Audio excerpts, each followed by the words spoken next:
అందరికీ నమస్కారం అండి. Welcome to infinity astrological sciences YouTube channel.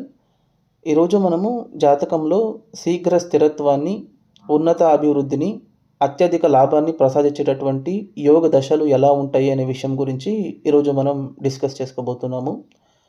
So, first ఇక్కడ మనం యోగ దశల గురించి మాట్లాడుకోవాల్సి వచ్చేటప్పుడు ఏంటంటే, ఒక దశ అనేది మనకు యోగిస్తుందా లేదా అనే విషయం గురించి ఫస్ట్ మనం తెలుసుకోవాలి. సో, ఎప్పుడైతే మనకు దశలనేవి సపోర్టింగ్ ఫ్యాక్టర్‌గా ఉంటాయా? లేకపోతే అపోజింగ్ ఫ్యాక్టర్‌గా ఉంటాయా? అనేది మనం నిర్ణయించగలుగుతామో, అప్పుడే మనం మన లైఫ్‌లో అది యోగంగా ప్రవర్తిస్తుందా? లేకపోతే దోషంగా ప్రవర్తిస్తుందా? అనే విషయం గురించి కంక్లూషన్‌కి రాగలుగుతాం. సో, ఫస్ట్ ఆఫ్ ఆల్ మనకు యోగ దశలు జరగాలి అంటే ఫస్టు ఆ దశలో ఇన్వాల్వ్ అయినటువంటి గ్రహం ఏదో ఒక యోగంలో ఉండాలి. సో, నార్మల్‌గా మనకు జాతకంలో మనం వివరించుకునేటప్పుడు ఏంటంటే శుభ గ్రహాల దశలన్నీ మనకు మంచిగా ఉంటాయి. చెడు గ్రహాల దశలన్నీ మనకు చెడ్డగా ఉంటాయని చెప్తారు.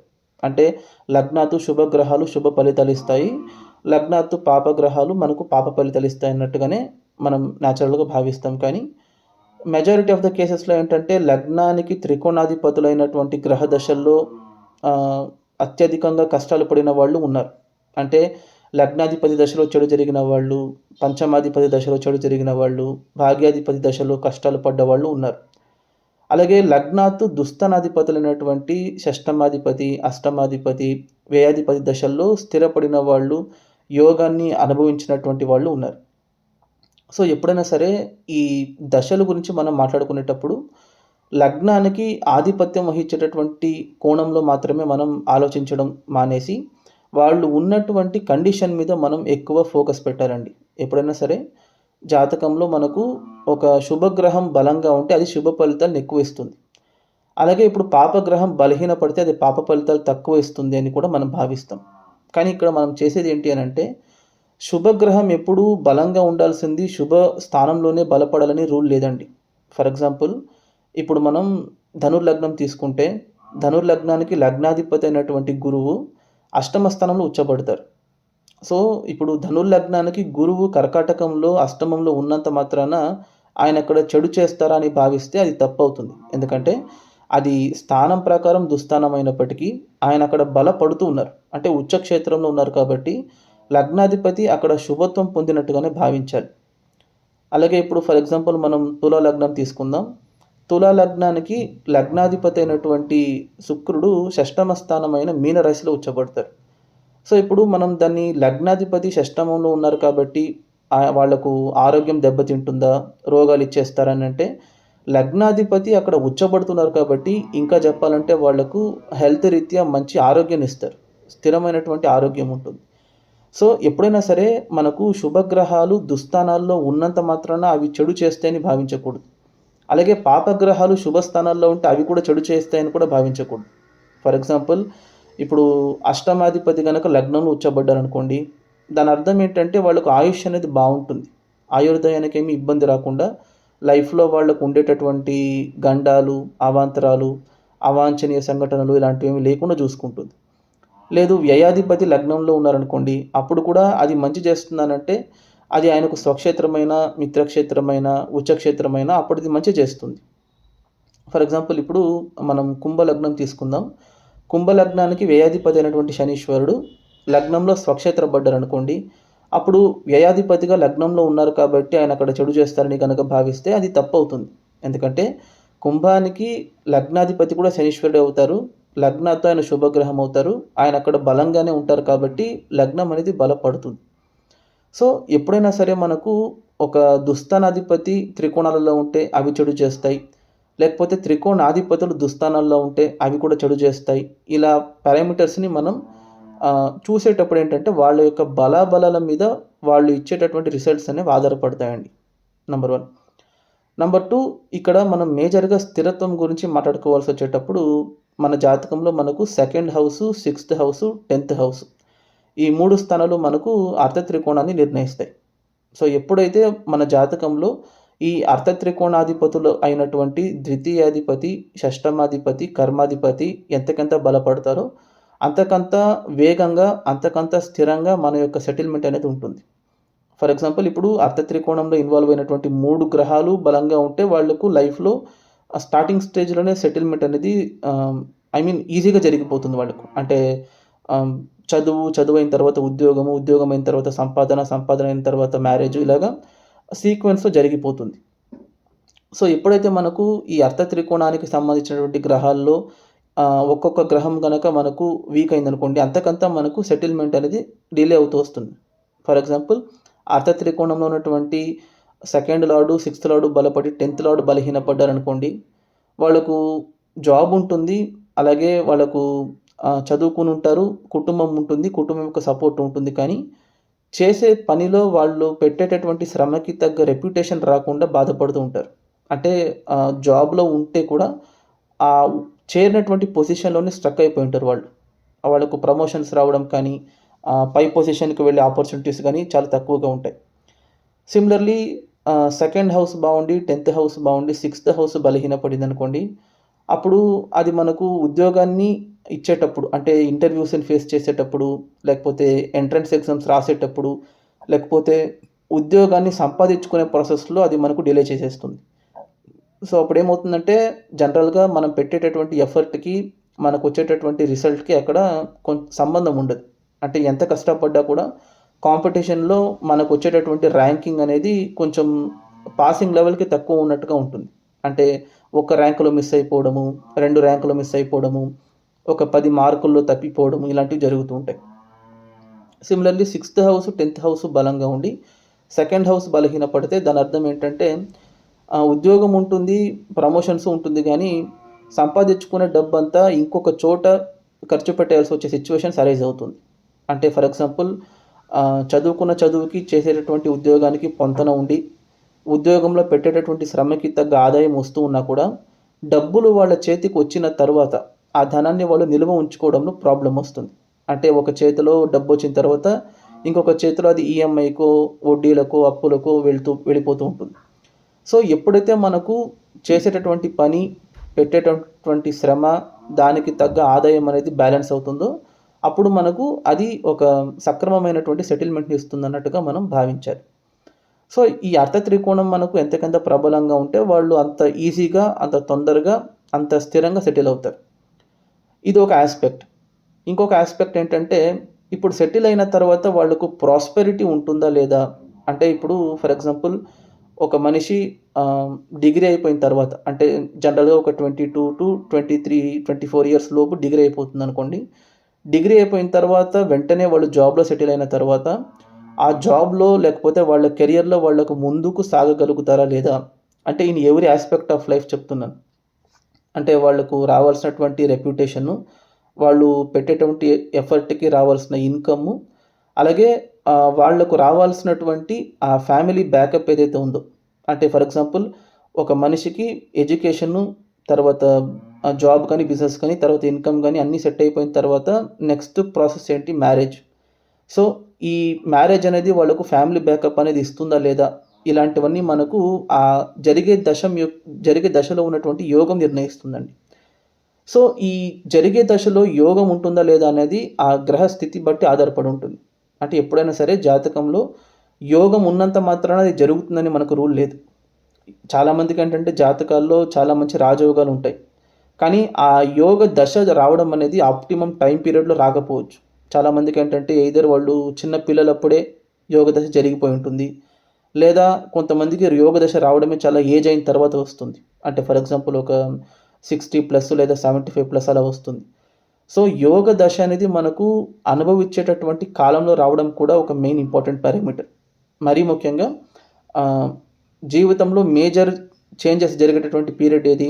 మనకు 20 ఇయర్స్ టు 45 ఇయర్స్. ఈ టైంలోనే మనకు హైయర్ ఎడ్యుకేషను, సెటిల్‌మెంటు, సంపాదన, మ్యారేజు, పిల్లలు, ఫ్యామిలీ సెటప్ ఇవన్నీ ఏర్పరచుకోవడానికి ఈ పీరియడే మనకు మేజర్‌గా కావాల్సినటువంటి సపోర్ట్ కావాల్సినటువంటి పీరియడ్. సో, ఎప్పుడైతే ఒక యోగ దశ మనకు 20 ఇయర్స్ టు 45 ఇయర్స్ జరుగుతుందో, అప్పుడు వాళ్ళకు లైఫ్ అనేది ఈజీగా సెట్ అయిపోతుందండి. సో, అలాంటి యోగ దశలు ఎలా ఉంటాయి? అది అనేది ఇప్పుడు మనం ఒక ప్రాక్టికల్ ఎగ్జాంపుల్ ద్వారా వివరించుకుందాము. సో, మీరు గనక గమనిస్తే మీకొక జాతకం కనబడుతుంది చూడండి. సో, ఇది ఒక మగవారి జాతకం అండి. ఈయన జన్మించిందొచ్చేసి కన్యా లగ్నంలో జన్మించారు. లగ్నంలో గురువు అలాగే బుధుడు ఉన్నారు. తృతీయంలో కుజుడు, షష్టమంలో రాహువు, అష్టమంలో వక్రించినటువంటి శనీశ్వరుడు, లాభంలో శుక్రుడు, చంద్రుడు, అలాగే వ్యయంలో సూర్యుడు, కేతు ఉన్నారండి. సో ఇప్పుడు ఇది ఈ జాతకానికి సంబంధించినటువంటి ఈయనకు స్థిరత్వం అనేది తొందరగా జరిగిందా లేదా అనేది మనం డిసైడ్ చేయాల్సింది ఎలా అంటే అర్థ త్రికోణంలో ఉన్నటువంటి 3 పారామీటర్స్ని మనం ఇక్కడ మేజర్ ఇంపార్టెంట్గా కన్సిడర్ చేయాల్సి వస్తుంది. సో ఫస్ట్ మీరు చూడాల్సింది ఏంటంటే అర్థ త్రికోణంలో ఫస్ట్ సెకండ్ లార్డ్ యొక్క కండిషన్. ఇక్కడ చూడండి, ఈ జాతకంలో 2వ ఇంటి అధిపతి వచ్చేసి శుక్రుడు అవుతారండి, ధనాధిపతి. ఆయన ఎక్కడ ఉన్నారో చూడండి, లాభస్థానంలో లాభాధిపతితో పాటు కలిసి ఉన్నారు. అంటే ధనాధిపతి లాభస్థానంలో లాభాధిపతితో పాటు కలిసి ఉండేటప్పుడు అది లక్ష్మీ యోగానికి దారితీస్తుంది. దాని అర్థం ఏంటి అంటే సెకండ్ లార్డ్ అక్కడ విపరీతంగా బలపడుతూ ఉన్నారు. బలపడడం ఒకటే కాదు, ఆయన అక్కడ యోగంలో ఇన్వాల్వ్ అయి ఉన్నారు. అంటే లక్ష్మీ యోగంలో ఇన్వాల్వ్ అయినట్టు మీరు భావించాలి. నంబర్ 1. నంబర్ 2, అర్థ త్రికోణంలో సెకండ్ హౌస్ అయినటువంటి 6వ ఇంటిని మీరు గమనించండి. అంటే షష్టమ స్థానాన్ని గమనించండి. షష్టమాధిపతి అయినటువంటి శనీశ్వరుడు అష్టమ స్థానంలో వక్రించి ఉన్నారు. ఇక్కడ వక్రం చాలా ఇంపార్టెంట్ అండి. సో ఫస్ట్ ఆఫ్ ఆల్ షష్టమాధిపతి అష్టమంలో ఉంటేనే అది మనకు విపరీత రాజయోగం.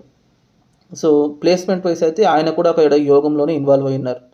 సో దానివల్ల ఏంటంటే ఆయన అక్కడ మంచి చేయాలి, కాకపోతే ఆయన అక్కడ నీచబడ్డారు. సో బలహీనపడేటప్పుడు యోగాన్ని ఇవ్వాల్సినటువంటి గ్రహం యోగాన్ని ఎక్కువగా ఇవ్వలేదు కదా. సో అప్పుడు ఆయన ఎలా అక్కడ పాజిటివ్గా రియాక్ట్ అవుతున్నారంటే ఇక్కడే మనం వక్రాన్ని చాలా సీరియస్గా తీసుకోవాలి. ఎవరైతే మీకు అక్కడ నీచబడి బలహీనపడాలో ఆ గ్రహం కనుక వక్రించి ఉంటే రివర్స్లో ఉచ్చబడి బలపడ్డట్టు భావించారు. సో అప్పుడు ఏమవుతుంది, శనీశ్వరుడు అక్కడ విపరీత రాజయోగంలోనూ ఉన్నట్టు అవుతుంది, ఆయనకు అక్కడ ఉచ్చ బలము వస్తుంది. మళ్ళీ ఆయన ఉన్నటువంటి రాశ్యాధిపతి కుజుడు కూడా స్వక్షేత్రంలో ఉండి ఇంకొక రకంగా కూడా శనీశ్వరుడికి అక్కడ నీచభంగ రాజయోగానికి దారితీస్తున్నారు. సో శనీశ్వరుడు అక్కడ విపరీత రాజయోగంలో ఉన్నట్టు అవుతుంది, నీచభంగ రాజయోగంలో ఉన్నట్టు అవుతుంది, అలాగే ఆయన స్ట్రాంగ్గా ఉన్నట్టు కూడా అవుతుంది అక్కడ. దానివల్ల ఏమవుతుంది, 6th లార్డ్ కూడా అక్కడ విపరీతంగా బలపడ్డట్టు భావించాలి. సైమల్టేనియస్లీ 10th హౌస్ విషయానికి రండి. 10th లార్డ్ అయినటువంటి బుధుడు ఎలా ఉన్నారు చూడండి. 10th లార్డ్ బుధుడు లగ్నంలో ఉచ్చక్షేత్రంలో ఉన్నారు. సో దాని గురించి మనం ఏం పెద్దగా డిస్కస్ చేసుకోవాల్సిన అవసరమే లేదు, అవుట్ రైట్గా అది బలంగా ఉంది. సో ఇక్కడ మనకు స్థిరత్వానికి సంబంధించినటువంటి ముగ్గురు అధిపతులు, ద్వితీయాధిపతి, షష్టమాధిపతి, దశమాధిపతి, ముగ్గురు ఇక్కడ బలంగానే ఉన్నారు. సో ఇది జనరల్ కాన్సెప్ట్ ఆఫ్ సెటిల్మెంట్. అంటే ఈ మనిషి తొందరగా సెటిల్ అవుతారు, అంటే వాళ్ళకు సెటిల్మెంట్లో ఎటువంటి ఇబ్బంది రానికుండా చూసుకుంటుంది అని చెప్పడానికి ఒక ఇండికేషన్ ఇదంతే. సో ఇంత మాత్రాన వాళ్ళు తొందరగా సెటిల్ అయిపోతారా లేదా అని అంటే ఈ 3 అధిపతులకు సంబంధించినటువంటి యోగ దశ అనేది వాళ్ళకు రావాలండి. అది కూడా ఆప్టిమమ్ టైం పీరియడ్లో రావాలి, అదే మోస్ట్ ఇంపార్టెంట్. సో ఈయనకు జరిగినటువంటి దశల గురించి మనం మాట్లాడుకోవాల్సి వస్తే ఈయన జన్మించింది వచ్చేసి బుధ దశలో జన్మించారండి. బ్యాలెన్స్ 10 years ఉండేటప్పుడు జన్మించారు. సో 1969 సెప్టెంబర్ నుంచి 1979 నవంబర్ వరకు జరిగింది ఆయనకు బుధ దశ. ఈ బుధ దశ తర్వాత ఆయనకు కేతు దశ వచ్చిందండి. 1979 నుంచి 1986 వరకు జరిగింది కేతు దశ. సో కేతు దశ అయ్యేటప్పటికు ఆయన ఏజ్ వచ్చేసి 17 years. కరెక్ట్గా ఈ కేతు తర్వాత ఆయనకు శుక్రదశ వస్తుందండి. 1986 నుంచి 2006 వరకు శుక్రదశ జరుగుతుంది ఆయనకు. సో ఇది మోస్ట్ ఇంపార్టెంట్ పీరియడ్, ఎందుకంటే శుక్రదశ అనేది 20 years డ్యూరేషన్ ఉంటుంది మనకు. అది కూడా ఆయనకు 17 ఏళ్ళలో స్టార్ట్ అవుతుంది. సో 17 ఏళ్ళ నుంచి 37 ఏళ్ళు వచ్చేంత వరకు ఆయనకు శుక్రదశ జరుగుతుంది. సో ఈ పర్టికులర్ శుక్రదశ ఏదైతే ఉందో ఆ పీరియడ్ ఆయనకు ప్రైమ్ పీరియడ్. అంటే ఆ టైంలోనే ఆయన సెటిల్ అవ్వాలి, higher education, marriage, business, income అన్నీ ఆయనకు ఆ టైంలోనే జరగాలి. కాబట్టి కరెక్ట్గా ఆ పర్టికులర్ టైం పీరియడ్లోనే ఆయనకు శుక్రదశ యాక్టివేట్ అవుతుంది. సో ఇప్పుడు శుక్రుడు ఈయనకు యోగాన్ని ఇస్తారా లేదా అని అంటే బ్రహ్మాండమైనటువంటి యోగాన్ని ఇచ్చారు ఆయనకు. ఎందుకంటే కరెక్ట్గా ఆయనకు సంపాదన చేసే పీరియడ్, అంటే ఆయన స్థిరపడే టైంలోనే ఆయనకు ధనాధిపతి లాభస్థానంలో లాభాధిపతితో పాటు కలిసి ఇవ్వాల్సినటువంటి లక్ష్మీ యోగాన్ని ఇస్తూ ఉన్నారు ఆయనకు. కరెక్ట్గా ఆయనకు 1986లో శుక్రదశ స్టార్ట్ అయింది. 1994లో ఆయన కన్స్ట్రక్షన్ టూల్స్ బిజినెస్కి ఎంటర్ అయ్యారు. అంటే 1994 అంటే ఆయనకు అప్పుడు ఏజ్ కరెక్ట్గా 25 ఏళ్ళు అండి. ఇక్కడ మీరు ఇంపార్టెంట్గా గమనించాల్సింది ఏంటంటే 25 ఏళ్లకు ఆయన బిజినెస్ ఆలోచన వస్తుంది. ఆయన ఆ టైంలో ఉద్యోగంకి జాయిన్ అవ్వాలి, లేకపోతే ఉద్యోగం చేయాలి అనే మైండ్ సెట్ కాకుండా కెరియర్ స్టార్టింగే ఆయన రిస్క్ తీసుకుంటున్నారు. అంటే బిజినెస్ వైపు వెళ్ళాలని రిస్క్ తీసుకుంటున్నారు. ఆ ఆలోచనని ఇండ్యూస్ చేసేటటువంటి ఫ్యాక్టర్ ఏంటి అనంటే దశమాధిపతి లగ్నంలో ఉచ్చబడి ఉండడం. నంబర్ 1. ఇప్పుడు ఆయన సపోజ్ దశమాధిపతి లగ్నంలో ఉచ్చబడితే వాళ్ళు బిజినెస్‌లోనే ఉండాలా? జాబ్ చేయకూడదనంటే జాబ్ బ్రహ్మాండంగా చేయొచ్చు. తప్పేం లేదు. కానీ ఆయన డెసిషన్ అది. ఇప్పుడు ఇదే కాంబినేషన్‌లో ఉన్నటువంటి చాలామంది జాతకులు వాళ్ళ ఫ్రీ విల్ ప్రకారం వాళ్ళు జాబ్ చేసుకుంటూనే ఉన్నారు. సపోజ్ ఒకవేళ ఈయనే కూడా ఆ టైంలో గనక జాబే గనక చేసుంటే జాబ్ కూడా ఆయనకు మంచిగా వచ్చుండేది. కానీ ఆయనేంటంటే బిజినెస్‌లో ఎంటర్ అవుతున్నారు. Starting of his career itself without any prior experience also. అంటే వాళ్ళ నాన్నగారి దగ్గర నుంచో లేకపోతే వాళ్ళ బంధువులో ఆ బిజినెస్‌లో సెటిల్ అయిన వాళ్ళు ఎవరు లేరు. వాళ్ళ ఫ్యామిలీలో ఈయన first member to venture into construction business. So, అది ఆయన 1994లో ఎంటర్ అవుతున్నారు. అది 4 ఏళ్ళు ఆయనకు బ్రహ్మాండంగా జరుగుతుందండి. చాలా మంచి సంపాదన వస్తుంది. మంచిగా లాభాలు పొందుతున్నారు. ఎందుకంటే ధనాధిపతి లాభస్థానంలో లక్ష్మీ యోగిని ఇస్తున్నారు కాబట్టి. ఈ 4 ఏళ్ల తర్వాత ఆయన 1999లో బిల్డింగ్ లైన్‌కి ఎంటర్ అవుతున్నారు. అంటే ఇప్పుడు ఆయన కన్‌స్ట్రక్షన్ టూల్స్‌ని సప్లై చేస్తూ ఉండేవాడు. ఆయనే సొంతంగా కన్‌స్ట్రక్షన్ కంపెనీ పెట్టి ఆయన సొంతంగా బిల్డింగ్స్ కన్‌స్ట్రక్షన్‌లో దిగుతూ ఉన్నారు. ఇక్కడ ఆయనకు ఇంకా విపరీతమైనటువంటి యోగాన్ని ఇచ్చింది ఆయనకు శుక్రదశ.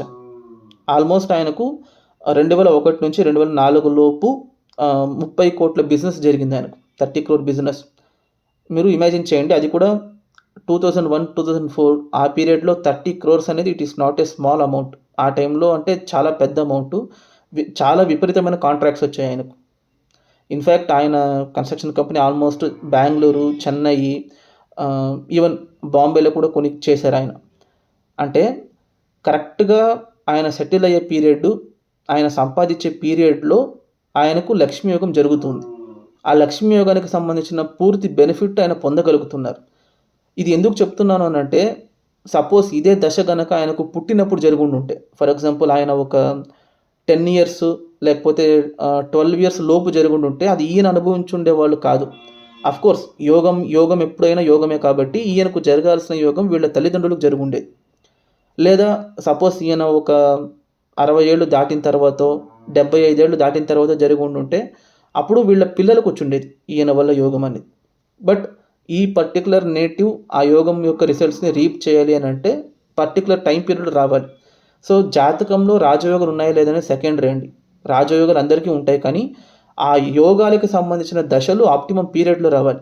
అది మోస్ట్ ఇంపార్టెంట్. సో, కరెక్ట్‌గా ఆయనకు సెటిల్‌మెంట్ అయ్యే పీరియడ్‌లో లక్ష్మీ యోగంలో ఉన్నటువంటి గ్రహ దశ కరెక్ట్‌గా జరుగుతుంది ఆయనకు. ఈ శుక్రదశ అయిన తర్వాత వెంటనే సూర్యదశ వస్తుందండి.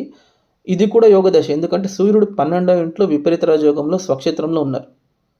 సో, వెంటనే శుక్రుడు ఒక 20 ఏళ్ల తర్వాత సూర్యుడు ఒక 6 సంవత్సరాలు. అది కూడా యోగ దశే. మళ్ళీ సూర్యుడు అయిపోయిన తర్వాత చంద్రదశ వస్తుంది ఆయనకు. అది ఒక 10 సంవత్సరాలు. ఆయన కూడా యోగ దశ. ఎందుకంటే లాభాధిపతి లాభస్థానంలో స్వక్షేత్రబడి జరుగుతుంది. అది యోగ దశ. మళ్ళీ చంద్రుడు అయిపోయిన తర్వాత కుజదశ వస్తుంది. అది కూడా యోగ దశ. అది కూడా విపరీత రాజయోగాన్ని ఇవ్వాలి. అష్టమాధిపతి తృతీయంలో స్వక్షేత్రంలో బలంగా ఉన్నారు. సో, అంటే ఒక జాతకానికి సంబంధించినంత వరకు జరిగే దశలన్నీ యోగదాయకంగానే ఉంటుంది.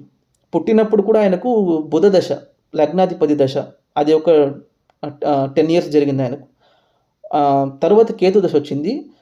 కేతు మధ్యలో 7 ఇయర్స్ అది కూడా మంచిదే చేయాలి. ఎందుకంటే ఆయన సూర్యుడి ఇంట్లో సూర్యుడితో పాటు కలిసి ఉన్నారు కదా!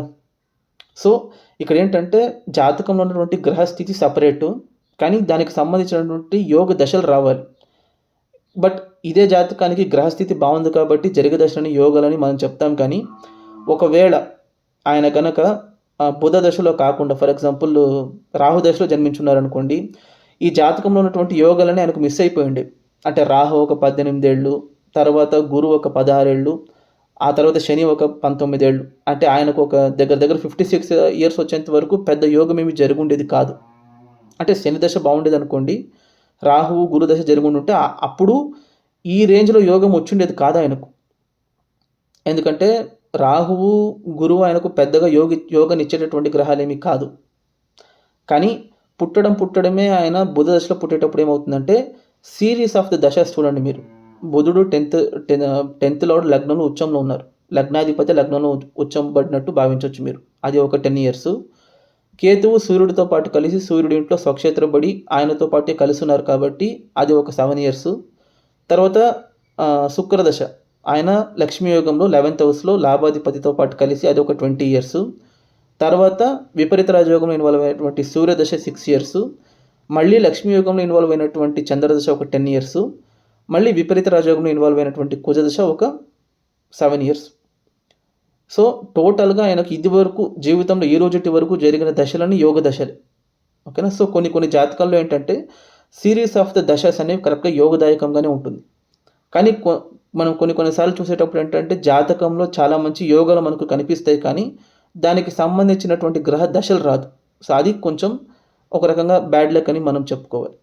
ఓకేనా. సో వీడియో లెంత్ ఎక్కువైపోతుంది కాబట్టి నేను ఇక్కడ ఆపేస్తున్నాను.